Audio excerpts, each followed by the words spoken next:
So, ito yung Matrix. Tama ka dyan, Neo. Ngayon, bibigyan kita ng choice. Ang red pandesal o blue pandesal. Teka, bakit red at blue? It's a metaphor, Neo. Para sa, hindi, bakit pandesal na red at blue ginagamit? Kasi, Pilipino yung audience natin ngayon. So, it makes sense. Parang ina mo, alam naman nila kung ano yung feel. Teka, bakit di edited yung background yan? Manahimik ka na ninyo. Wala ka pa nga sa Matrix. Tapos nang-ano ka na ng fourth wall break.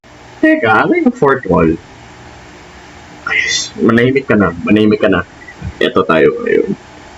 Kunin mo ang blue pandesal at kainin at gigising ka ng hindi mo maalala ang usapan na ito. Kahit ano pwede mong gawin dito pa lang sa buhay mo ulit. Pero kunin mo ang red pandesal at kainin at papakita ko sa iyo ang kabalastugan na nangyari dahil sa gobyerno ng Pinas.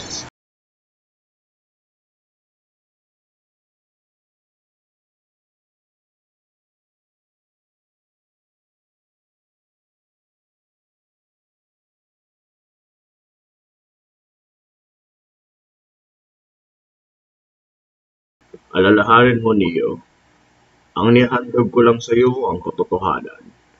Walang iba.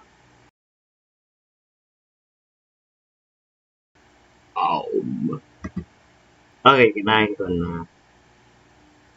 Ito na ba yung I know Kung Fu? Neo, nag-fourth wall break ka na naman. No, wait, you already ate the red pandesal, so that makes sense. Okay, okay.